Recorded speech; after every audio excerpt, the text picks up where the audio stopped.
एक समय की बात है। एक जतनपुर नाम के गांव में बागेश्वर नाम का गरीब किसान रहता था। उनके घर में उनकी पत्नी कोमल और उनके 16 साल का लड़का एक साथ रहते थे। बागेश्वर को सिर्फ खेती करने आती थी। उसके अलावा उसने कोई और काम नहीं सीखा था। सही समय पर बारिश न होने की वजह से उसके खेत में फसल ही नहीं होते थे, जिसके कारण परिवार चलाना बहुत कठिन हो रहा था। एक दिन सुनिए जी, आज तो घर में बिल्कुल भी कुछ राशन नहीं है। मुझे तो कुछ समझ नहीं आ रहा कि अब मैं क्या करूं। अरे कोमल, तुम चिंता मत करो, मैं कुछ करता हूँ। बस इतना कह के बागेश्वर घर से चला जाता है। रास्ते में हे राम, ये कैसा समय आ गया है प्रभु। मेरे घर में राशन का एक दाना तक नहीं है। चलो, मैं और मेरी कोमल तो भूखे पेट रह लेंगे, लेकिन मेरे बेटे का क्या। मैंने तो केवल खेत में मेहनत करना सीखा है, लेकिन उसमें भी बारिश सही समय पे ना होने की वजह से खेत में फसल नहीं हुई। अब मेरे पास जमींदार से उधारी पैसे लेने के अलावा कोई दूसरा रास्ता नहीं है। बागेश्वर अपने गांव के जमींदार के पास जाता है। जमींदार हीरालाल बहुत शातिर और चालाक किस्म का इंसान है, जो हमेशा हर किसी को बेईमानी से लूटने के बारे में सोचता रहता है। अरे आवा आवा बाघेश्वर भैया, और बताओ कैसे आना हुआ है। क्या बताऊं जमींदार जी, बहुत खराब समय से गुजर रहा हूं। देखिए ना, अब बारिश समय से ना होने पर खेत की सारी फसलें बर्बाद हो चुकी हैं। घर में अनाज का एक दाना भी नहीं है, इसलिए आपसे कुछ पैसे उधार लेने आया हूं। अरे हाँ हाँ भैया, बोलो कितने रुपए चाहिए आपको। ऐसे समय में हम नहीं मदद करेंगे तो और कौन करेगा। बोलो बोलो, कितने दे दूं। आपका बहुत बहुत धन्यवाद जमींदार जी, लेकिन मैं ज्यादा पैसा उधार नहीं लेना चाहता, इसलिए आप ऐसा करें कि 1,500 रुपये दे दीजिए। अरे भैया, ये कैसन बात कर रहे हो। भला 10 से 12,000 रुपए तो लो। क्या पता आगे चल के कब बरसात होगी और कब समय बदले। जमींदार मन में सोचने लगता है। अरे ससुरा, तुम लोग इतना कम कम पैसा लोगे तो मैं कैसे कमाऊंगा। ज्यादा लोगे तभी है ना, हमें ज्यादा ब्याज मिलेगा। यहाँ बागेश्वर भी सोचने लगा। आखिर अब मैं क्या करूं। वैसे ये कह तो ठीक ही रहे हैं, पता नहीं कब भगवान की हम जैसों पर दया होगी। एक काम करता हूं, 10,000 ले लेता हूं। अच्छा ठीक है, तो जमींदार भाई 10,000 पे कितना तक ब्याज लेंगे आप। देखो बाघेश्वर भैया, 10,000 के 10% प्रति महीना। लेकिन आप तो अपने ही आदमी हैं, आपस में क्या धंधा करें। चलो आप 8% दे देना। हे भगवान, 8% प्रति महीना तो हमारे लिए बहुत ही ज्यादा ब्याज है। ले तो लेंगे, लेकिन चुकाएंगे कैसे। अगर नहीं लूंगा तो मेरा बेटा नकुल भूखा ही रहेगा। चलो ले ही लेता हूं। अगर भगवान की यही मर्जी है तो यही सही। अरे बाघेश्वर भैया, क्या हुआ, क्या सोच रहे हैं। ब्याज के बारे में तो नहीं सोच रहे हैं। हाँ जमींदार भाई, इतना ब्याज कैसे। अरे कोनो चिंता की बात नहीं है। देखिए आप तो अपने हैं, आराम से चुकाइएगा। कहिए क्या कहते हैं। अच्छा ठीक है, दे दीजिए। बागेश्वर उस जमींदार से 10,000 रुपए उधार लेके चला जाता है। चलो अब जल्दी जल्दी बाजार से राशन और नकुल के लिए कुछ खाने को ले लेता हूं। आज मेरा बेटा तो खुश हो जाएगा। बागेश्वर जल्दी जल्दी बाजार से सामान लेके घर के लिए वापस हो जाता है।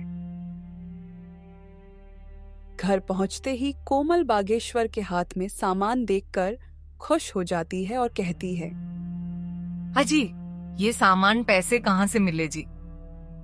देखो कोमल, मुझे पता है तुम मुझ पर गुस्सा करोगी, लेकिन मेरे पास और कोई चारा भी नहीं था। मैं समझ गई जी, आपने किसी से उधारी पैसे लिए होंगे। पर कोई बात नहीं, मैं भी वही सोच रही थी। लेकिन ऐसे समय में गांव में किसी के पास देने के लिए पैसे नहीं हैं। तो क्या आप जमींदार से उधारी पैसे लेके आए हो? हाँ कोमल, लेकिन तुम चिंता मत करना, भगवान के घर देर है अंधेर नहीं। अभी इस वक्त मेरे बेटे से बढ़ के और कुछ नहीं है। हाँ, आप कह तो सही रहे हो, लेकिन वह जमींदार बहुत चालाक और बेईमान है। वह बहुत ज्यादा ब्याज लेता है और समय पे पैसे ना देने पर खेत या घर छीन लेता है। आपने कितने रुपए उधार लिए? मैंने तो 1,500 ही मांगे थे, पर उसने कम से कम 10,000 या उससे ऊपर लेने बोला, इसलिए मैंने 10,000 ले लिए। सुनो ना कोमल, अब मेरे बेटे के आने का टाइम हो गया है। मैंने ये कुछ सामान लाया है, जाओ सबके लिए कुछ अच्छा सा बना दो। जी, आज तो मेरा बेटा खुश हो जाएगा। इतना कह के कोमल रसोई में चली जाती है। कोमल ने बहुत ही स्वादिष्ट खाना बनाई।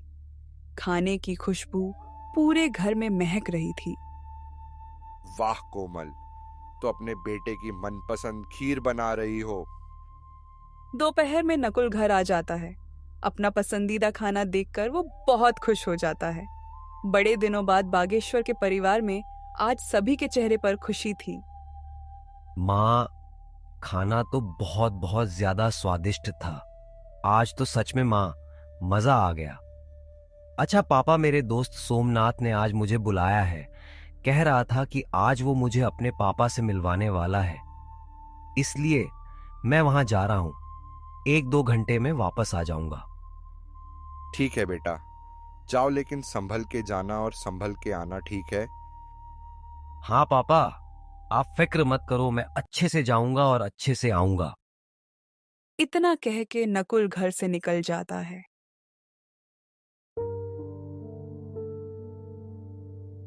भगवान, मैं जानता हूं कि हमारे खेत में थोड़ा भी फसल नहीं हुआ है और मेरे पिताजी सिर्फ मेरे लिए पैसों का इंतजाम किए हैं। भगवान जी, कृपया कुछ ऐसा कीजिए कि मैं अपने माता पिता की चिंता दूर कर सकूं। नकुल भगवान से प्रार्थना करते हुए अपने दोस्त सोमनाथ के घर पहुंचा।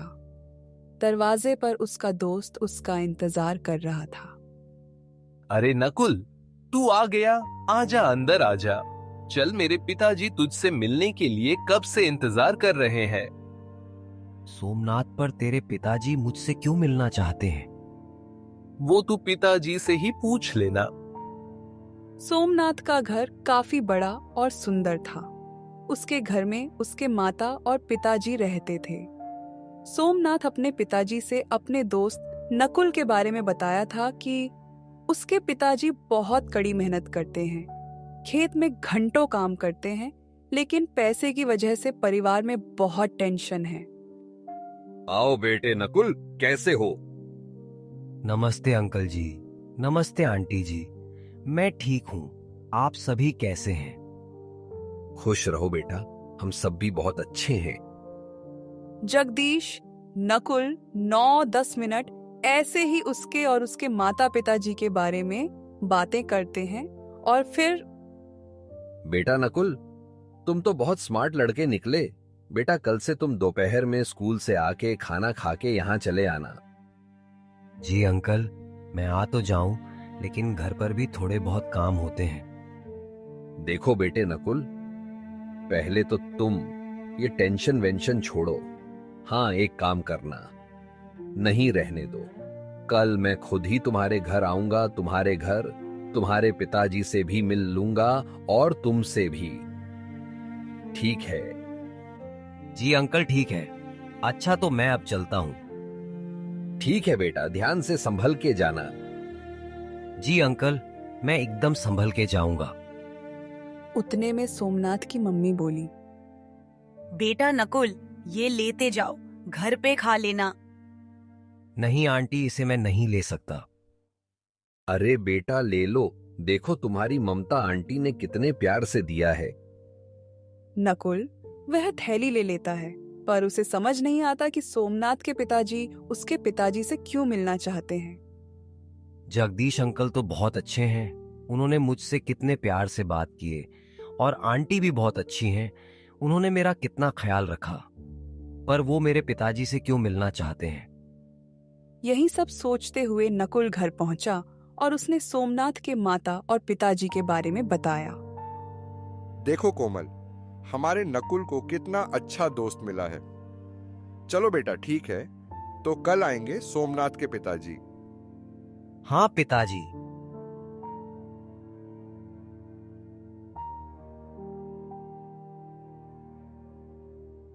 अगले दिन दोपहर में सोमनाथ अपने पापा को नकुल के घर ले आया।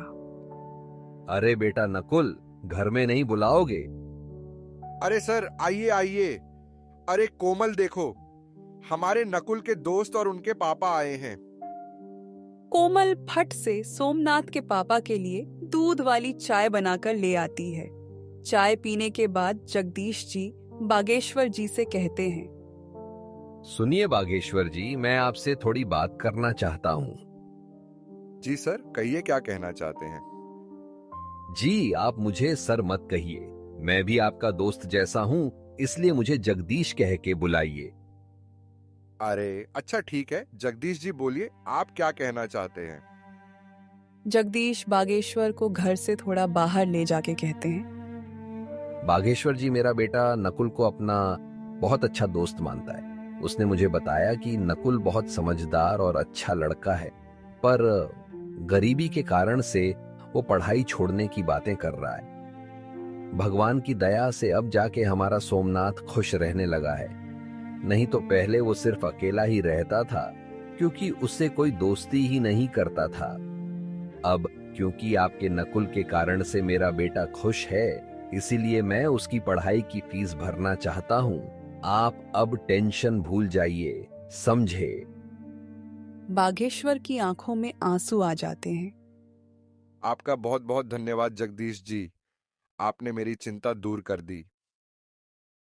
बस उस दिन से नकुल की पढ़ाई की चिंता दूर हुई। अब नकुल सोमनाथ के घर खेलने जाने लगा था। ऐसे ही एक दिन सोमनाथ के पापा कहते हैं, नकुल, सोमनाथ बेटा यहाँ आओ। वह दोनों जगदीश के पास जाते हैं। बेटा तुम दोनों बताओ, तुम में से कौन शेयर मार्केट के बारे में जानता है? नकुल बेटा, पहले तुम बताओ। अंकल, मैं इसके बारे में पहली बार सुन रहा हूँ, ये क्या होता है? और पापा, मैं बस इतना जानता हूं कि शेयर मार्केट में शेयर खरीदा और बेचा जाता है। अच्छा सुनो, अब कल से तुम दोनों मेरे साथ आधा घंटा बैठोगे। मैं तुम दोनों को अब कुछ सिखाना चाहता हूँ।